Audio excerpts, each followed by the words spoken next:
Ampuliriza omulungi nkwaniriza mu katabo kaffe Zinunula Omunaku.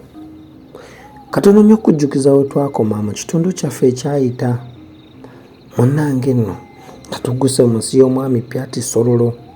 Twali tulondeddwa omwami Kiddoodi kiri mu Tululangalanga, era ono yatwaniriza n'essanyu eringi mu maka ge oluvannyuma lw'okubeera nga twali tutaakuluza akaana ke ne tukataasa okuva mu mannyo ga ttimba. Obudde bwe bwakya twali tuteekateeka okusitula ye nno nga tusitula tugenda wa, anti ng'omubiri gwonna guyidde nnakanyama era nga n'ebigere bitiirika musaayi, ate nga ne lyetukwata tetulimanyi. Nannyinimu n'ajja ng'amaze okutubuuza ekiro bye kyatulimbye ne bwe twasuze ne tumutegeeza nga bwe twali tusitula. Ng'amaze okutegeera embeera gye twalimu n'okutegeera nga bwe twali tutalina gwe tumanyi mu kitundu ekyo, ye yatusaba tugire nga tubeera naye mu maka ge nga bwe tusaka amaanyi. Bwe tuliraba nga tewatusanyusa nga tumaze okuddamu endasi ne tulyoka tulaba gye tulaga. Ne tumwebaza nnyo olw'ekikolwa ekyo eky'ekisa, naye nnyini yagobera munya mu ssubi era yabuulira nfunzi kwennyamira, kubanga naffe amagezi gaali gaatubuze nga tetumanyi kye tunaakola nga tuvudde awo. Twali tuli ekyemisana n'akuutira abaawaka nti omuntu yenna bw'ababuuzanga nti abo baki era bavaawa mumuddangamu nti baana bange. Muganda wange ali ettigati eyo yabazaala.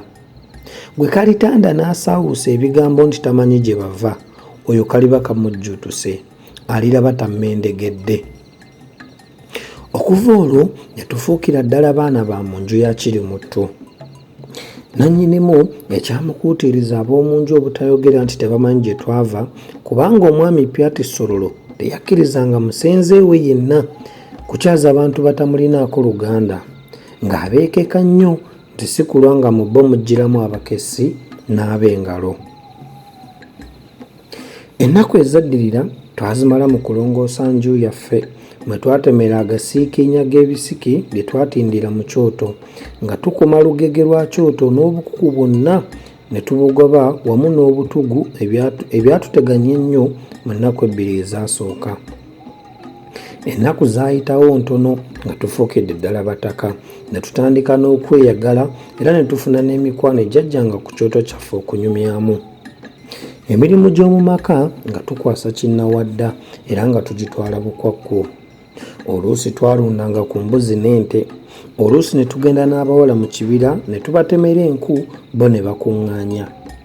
Naye mu maka omwo ow'omukwano eyasinga bonna okunjagala ye mmeeya. Yali muwala mulungi lundo, teyali muyimbulukufu, yali mutono omugoogoofu era omusoobolokufu. Engalo ze n'ebigere byali bya nkago, amatu ge gaali mawanvu ate nga gaakuba embuga ngazi. Omutwe gwali gw'amasiga, amaaso gaali manene naye nga galinamu empujjo ntonotono. Amaaso gaali manene naye nga galinamu empujjo ntono nnyo ddala. Enviiri zaali za munyerere, ensingo yali mpanvu nnangaavu, emimwa gyali mitono, akayindo ke nga kaamutuukirirako butuukirizi. Amabeere yalina gaazigajja, olubuto lwa ndere, ekiwato kye nga kitereevu, amannyo matono ga kasenge, ekyenyi kya lubiri, amagulu nga galinamu ebitege bitonotono. Yalina eddoboozi seeneekerevu era nga bw'alya mu ndago mu kuyimba wamma ggwe eddekende n'ekinnogezi nga byagala kutta baliwo, era ng'amanyi ebisoko bingi nnyo by'otaamuteebeza. Yali muddugavu kagongolo atemagana enziriga, era mu byonna ne kannyina wamma ggwe nga gaasaka ge gatuula. Bambi nnyaabwe twasanga yakamala ennaku si nnyingi nga walumba amututte, naye nga baganzi nnyo eri kitaabwe. Ampuliriza omulungi, bwe tutyo ne tubeera nga tutuuse ku nkomekerero y'essuula yaffe ey'omwenda, tulondebwa omwami Kirimuttu Lulangalanga. Nzikiriza bwe tunaaba tukomyewo tujja kutandikirawo, tumanye biki ebyaddirira. Akuume atakumira mpeera.